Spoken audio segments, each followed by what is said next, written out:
twavuze dukunda kuvuga zituma tutizera ni eshatu. Ni ibyo tureba, ibyo amaso yacu areba, kuko akenshi tubona abananiwe, tubona abarwayi, tubona abatarabyaye, tubona abakennye, tubona abacuruje ntibanguke, tubona abo byananiye, tubona abamotari bavuye mu mihanda, tubona abize batabonye akazi, tubona abateguye imishinga igahomba. Ibyo byose ni bimwe mu nzitizi ituma tudashobora gushyitsa intego yo kwizera Imana. Imana niyo yonyine yitwa ishobora byose. Kubera iki? Impamvu eshatu. Imana yahozeho, iriho kandi izahoraho. Nta kintu na kimwe kiriho kizahoraho. Oya. N'abantu barasaza bagapfa, batapfa bagasaza bagahuma, batahuma bagatokorwa bakitokora, batakwitokora amenyo agakuka, uko barindyoza ntibongere kubinyoza. Abantu bakwiye kuba bamenya ibyo. Imana rero ikwiye kwizerwa nk'Imana ishobora byose. Bayanduye Yesu yarari. Yesu aravuga ngo mbonye abantu bafite kwizera kugeza ubwo kubemerera gusambura inzu y'abandi. Imana ishimwe cyane. Haleluya. Kwizera ni amaboko adusatiriza iby'Imana yatubikiye. Imana ishimwe cyane. Kwizera niko konyine kujya gukingura imiryango isi yakinze. Kwizera kugusingiriza ibintu uri inyuma y'inzu ugafata ibiri mu nzu kubwo kwizera. Kwizera n'amaso y'umutima areba hirya y'ibitagaragara. Haleluya. Ariko akabona ibiboneka, akabireba, akabibona, akavuga ngo ndimo ndabona ibintu. Nimusoma mu Baheburayo igice cya 11 umurongo wa 13 hatubwira ngo kwizera niko kwabashije Sara gusama nubwo yari yaracuze. No kuvuga ngo Sara yashaje neza, arasaza, aracura, ibimenyetso birarangira neza, ariko kwizera kuje kurongera kubyibushya umubiri wa Sara, kurawuzura umubiri wongera usubira ubuzima, arongera asubira mu mihango y'abagore, arasama, arabyara. Kubera iki? Nuko afite kwizera gukorera hirya y'ibimenyetso byarangiye. Nitwa Vedaste Nshimiyimana, umukozi w'Imana, kandi ndabyizera nkanabyemera ko Imana ibiri kumwe nanjye. Shimira Imana rero kuko tubonanye, duhuye, kandi nkaba nizera ko ibyo tugiye kuvuga bigira umumaro mu buryo bw'umwuka. Ibyo tugiye kuganira biragira umumaro mu buryo bw'umwuka, cyane cyane ko ari Imana yaduhamagariye. Yego. Imana ishimwe cyane. Amen. Kuri uyu mugoroba, muri aya masaha, bari kure n'abari hafi, ndagira ngo mbere y'uko ngira ibyo mvuga tubanze dusenga Imana, tuyishimire, tuyiginge kandi kugira ngo ibe umuyobozi wacu. Mana, mu izina rya Yesu Kristo turagushimiye, turagushimira umugambi mwiza ufite ku bantu bawe, turagushimira icyerekezo cyiza urimo ujyana mu bwoko bwawe, turagushimira urukundo dukunda nirwo rutuma tudashiraho. Watugire neza, uraturinda, turindira kugira ngo n'uyu munsi wa none tube tugihumeka kandi tuvuge ibyo tugiye kuvuga. Udufashe, ubane natwe muri iki kiganiro, ijambo ry'Imana rigira imbaraga mu mitima yacu ndetse n'abadukurikiye. Icyubahiro kibi cyawe, tubisabye Imana, tubishimira mu izina rya Kristo Yesu. Amen.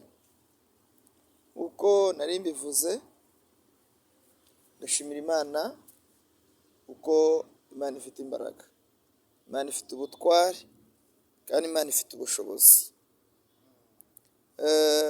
Ijambo ry'Imana mu Baheburayo igice cya 11 ku murongo waho wa mbere atwereka ukwizera, aho ijambo ry'Imana rivuga ngo kwizera ni ukumenya rwose ibyiringirwa, udashidikanya ko bitazaba. Ndifuza kuganiriza abantu bangurikiye, abari kure, abari hafi, abari mu bibazo bitandukanye, abari mu birori, dore ko isi ihora yihinduriza iteka. Bamwe baba baseka, abandi barira, abandi bababaye, abandi bishimye, bamwe ibirori biriho, abandi byapfuye, bamwe inda zikavamo, abandi bakabyara, abandi bakabura abana. Isi ubuzima bwayo ni gatebe gatoki.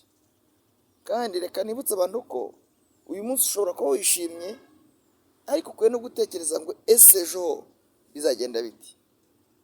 Ariko kandi uyu munsi nabwo ushobora kuba ubabaye, ugatekereza ngo ese ejo bizagenda biti. Ntagahora gahanze, niko umunyarwanda yavuze. Ariko abadukurikiye ndagira ngo mbasangize ijambo ryo kwizera Imana. Muri ubwo buzima bwose bw'inzitane abantu bagenda bacamo, abantu bagenda banyuramo mu bihe byinshi no mu buryo bwinshi, hariho icyo bakwiye kuba bishingikirizaho mu buzima bwabo.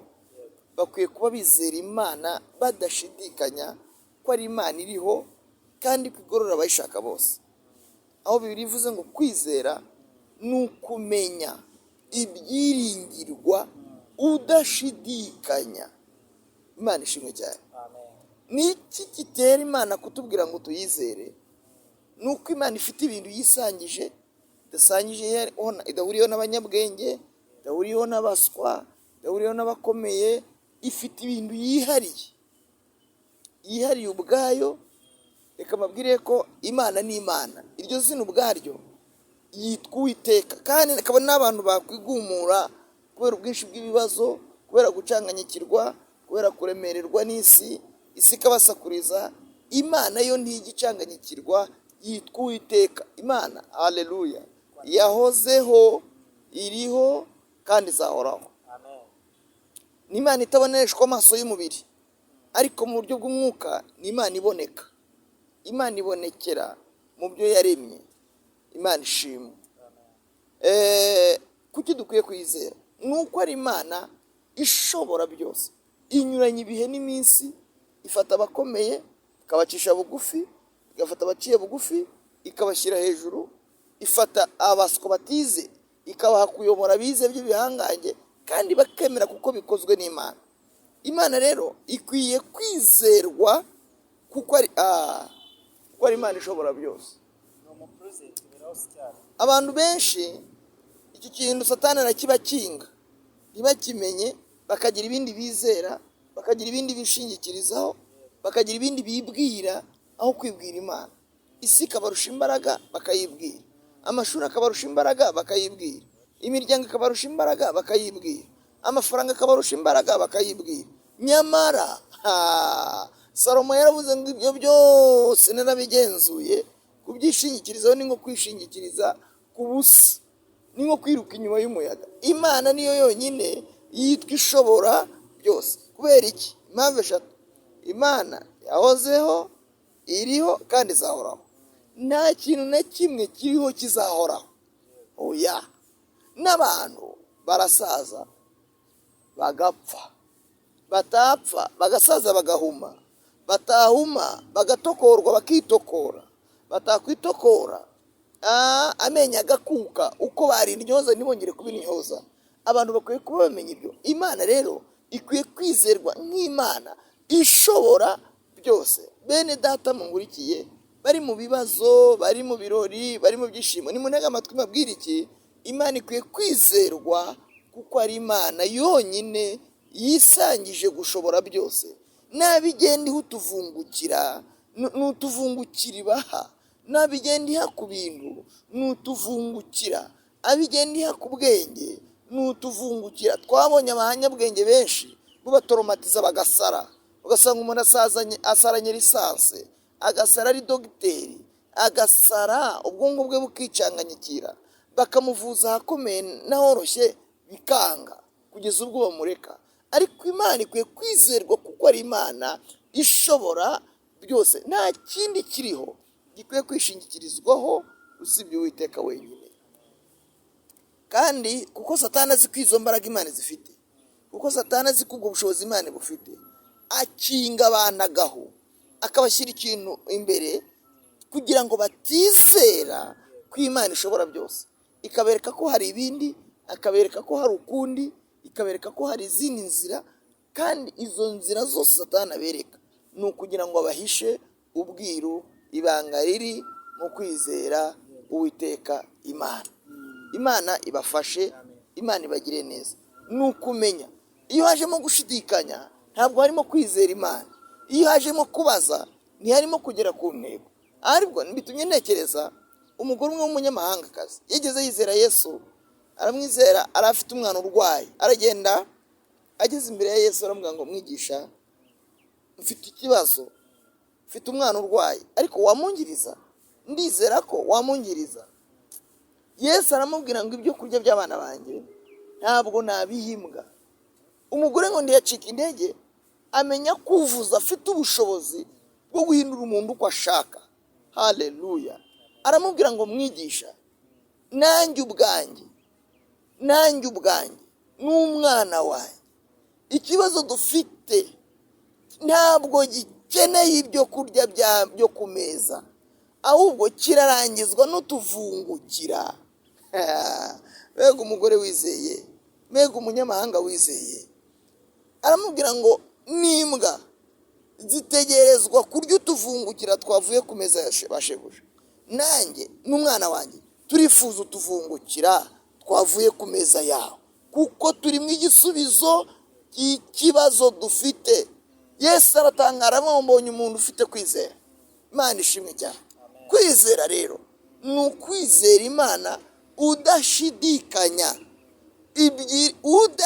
Yemwe mwene data unkurikiye, muntu wabuze igisubizo cy'ikibazo, izera Imana. Muntu wabuze uko wabigenza, izera Imana. Imana niyo kwizerwa ku manywa, niyo kwizerwa nijoro, niyo kwizerwa mu bihe bikomeye no mu bihe bibi, mu bihe biryoshye no mu bihe bibishye. Ukizera Imana udashidikanya. Bitumye nibuka Yesu ari mu bukwe bw'i Kana y'i Galilaya. Yari yajyanye mu bukwe na nyina, ari mama we, ariko ngo nyina aza gukora mbere yo gukora. Aramubwira ngo vino yashize mu birori. Yesu aramubwira ngo mubyeyi, ibyo tubigendanyemo dute ko igihe cyanjye kitaragera?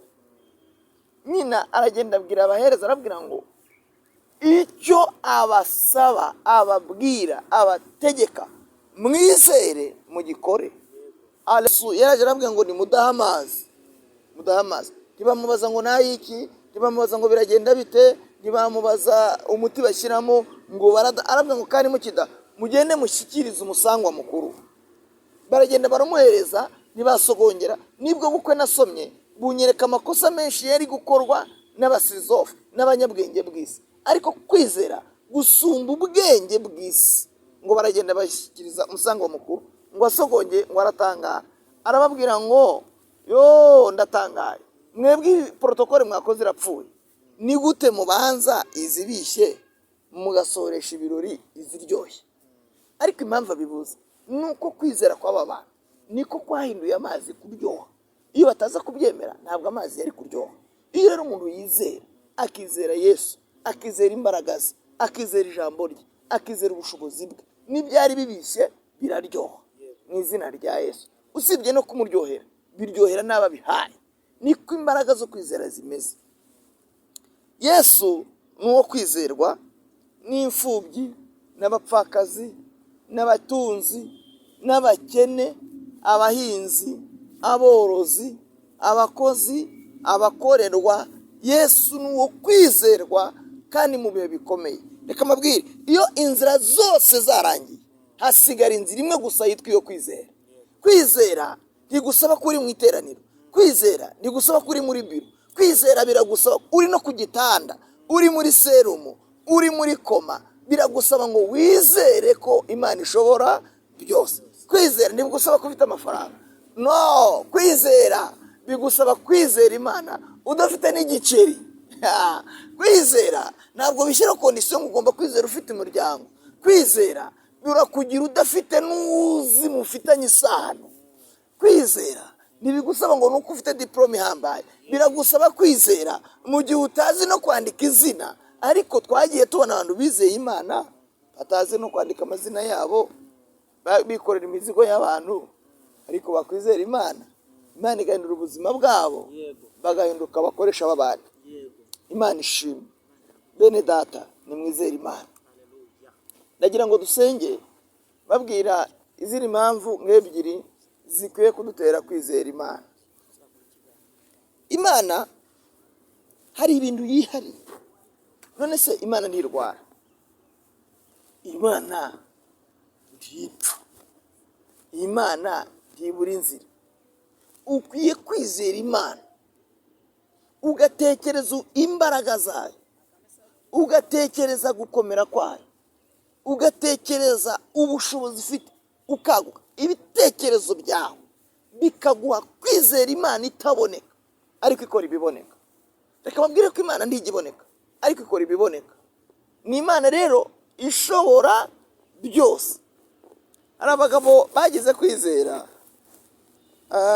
ngo bazana umuntu wari urwaye, kandi iyo ndwara yari indwara itamwemerera kugenda, ngo ariko ubwabo baramwikorera. Ngo bageze aho Yesu yari ari muri iryo teraniro, ngo basanga abantu ni benshi cyane, kandi koko ukwiye kwizera Imana muri benshi, ukayizera nka wowe wenyine. Ukizera Imana ntutekereze ko undi muntu muhagararanye, ukayizera kuri wenyine mu isi yose, ukumva kuri wenyine kugira ngo wizere Imana. Babuze inzira, bazanye ibintu bibiri. Bashatse urwego, icya kabiri ni ibisenya hejuru, barasenya ngo bamanurira wa murwayi yanduye Yesu yari ari. Yesu aravuga ngo mbonye abantu bafite kwizera kugeza ubwo kubemerera gusambura inzu y'abandi. Imana ishimwe cyane. Haleluya. Kwizera ni amaboko adusatiriza iby'Imana yatubikiye. Imana ishimwe cyane. Kwizera niko konyine kujya gukingura imiryango isi yakinze. Kwizera kugusingiriza ibintu uri inyuma y'inzu ugafata ibiri mu nzu kubwo kwizera. Kwizera ni amaso y'umutima areba hirya y'ibitagaragara. Haleluya. Ariko akabona ibiboneka, akabireba, akabibona, akavuga ngo ndimo ndabona ibintu. Nimusoma mu Baheburayo igice cya 11 umurongo wa 13, haratubwira ngo kwizera niko kwabashije Sara gusama nubwo yari yaracuze. Ni ukuvuga ngo Sara yashaje neza, arasaza, aracura, ibimenyetso birarangira neza, ariko kwizera kuje kurongera kubyibushya umubiri wa Sara, kurawuzura umubiri, wongera usubira ubuzima, arongera asubira mu mihango y'abagore, arasama, arabyara. Kubera iki? Nuko afite kwizera gukorera hirya y'ibimenyetso byarangiye. Imana ishimwe cyane. Kwizera ntabwo gushingira ku bimenyetso biboneka, ntabwo gushingira ku bimenyetso bigaragara. Kwizera ukora nta kimenyetso na kimwe usigaranye, ariko kwizera Imana. Imana ukayizera, kandi ukizera ko ari Imana ibera hose icyarimwe. Imana ishimwe cyane. Ni Imana yumva bose, ni Imana ivuga bikaba. Kandi nushaka kugerageza kwizera ko kwazamutse, ukwiye kukugerageza ku bintu bidashoboka, ukizera ko bidashobokera abantu, ku Mana bishoboka. Umuganga yakubwira ngo ntuzabyara ukagura imyenda, bakubwira ngo ntuziga ukagura amakaye. Haleluya. Bakubwira ngo ntuzabone perime ukajya mu kizamini, nuko yizera ku bintu bidashoboka. Imana ishimwe cyane. Bakubwira ngo ntibizakunda ukatura ibitandukanye n'iby'isi ivuga n'ibyo abantu bavuga, ukizera Imana kuko Imana ishobora byose. Haleluya. Ngo icyatumye abakera bahamywa neza nuko bari bafite kwizera. Iyo umuntu afite kwizera, Imana iramuhamiririza kandi Imana ikamwirata. Yesu biratubwira ko hari umugore wigize wizera, ngo yari afite indwara yo kuva, yari afite indwara y'icyago, ariko ngo niwe muntu wizeye atera Yesu guhagarara. Haleluya. Yesu ngo arahagarara, imbaraga zimushiramo kubera umuntu wizeye. Umuntu wizeye ni ujya unyeganyeza Yesu, akanyeganyeza Yesu. Ntabwo wanyeganyeza Yesu ufite ibyo ushingiraho, keretse kwizera gusa. Kwizera gusa niko konyine kujya kunyeganyeza Yesu agakora igitangaza. Kandi iyo Yesu aje gutabara umuntu wamwizeye, amuhamiririza mu ruhame, amutabarira mu ruhame, amutabarira ku karubanda, amutabarira mu iteraniro, amutabarira mu mayira menshi, amutabarira mu isoko, amutabarira abantu batatekerezaga kuko yamwizeye. Isano dufitanye na Yesu ya bugufi nuko tumwizera kandi tukamwizera. Twavuze dukunda kuvuga zituma tutizera ni eshatu. Ni ibyo tureba, ibyo amaso yacu areba, kuko akenshi tubona abananiwe, tubona abarwayi, tubona abatarabyaye, tubona abakennye, tubona abacuruje ntibanguke, tubona abo byananiye, tubona abamotari bavuye mu mihanda, tubona abize batabonye akazi, tubona abateguye imishinga igahomba. Ibyo byose ni bimwe mu nzitizi ituma tudashobora gushyitsa intego yo kwizera Imana. Uko icyo kintu kituje imbere kitubera umugozi, kikatubera urukuta, bigatuma dutakaza kwizera Imana. N'ibyo tureba. Icya kabiri ni ibyo twumva abantu bavuga, abantu ibyo bavuga, iby'isi ivuga, bituma tutizera Imana. Amatwi yacu ibyo yumva byonyine ubwabyo, yumva abananiwe, yumva basebye, yumva batsinzwe, bigatuma tudashyitsa kwizera Imana ishaka. Icya gatatu ni ibyo tuvuga, ibyo twatura. Imana itugiriye neza. Dawidi ajya kurwana na Goliya yaravuze ngo nteranya amacumu n'uducumu, ngewe haleluya nguteye mu izina ry'Uwiteka Imana y'ingabo za Isirayeli, iyo wasuzugura uyu munsi. Kwizera rero biradusaba ngo tube dufite ibyo twatura, ibyo twumva, ibyo tureba n'ibyo tuvuga, bibe bihamya ukwizera kwacu tudashidikanya.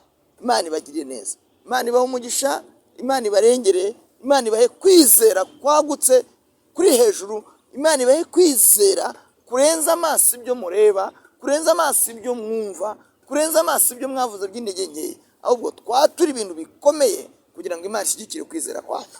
Imana ibagiriye neza, Imana ibahe umugisha. Mureke dusenga Imana kandi ndabifuriza kwizera aho uri hose, mu buzima urimo, mu bihe urimo, wizera Imana nk'Imana ishobora byose. Mwami Yesu turagushimiye kuko ushobora byose. Muri uyu mwanya turatuye ngo ushobora byose, mu badukurikiye turatuye ngo ushobora byose, mu batureba turatuye ngo ushobora byose. Nta yindi Mana igira ikirema, nta yundi mutabazi dufite atari wowe Mana. Turabihamije ngo ushobora byose. Uyu muntu wananiwe, wari wihebye, witangiriye itama, ndamuhumuje namubwiye ngo niyizere Imana.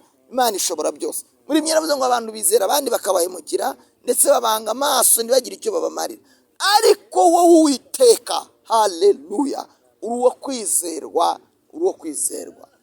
Urakoze Mwami, werekeze iri jambo mu mitima yacu kandi rituremere ibintu n'ibitangaza. Abarwayi bakizwe no kwizera, abashomeri babona akazi kubwo kwizera, ingumba zibyare kubwo kwizera. Haleluya, amateka uyareme kubwo kwizera, kandi ubuzima bwacu buhinduwe no kwizera. Turabyizeye, turabihamije, tubisenze Imana mu izina rya Kristo Yesu.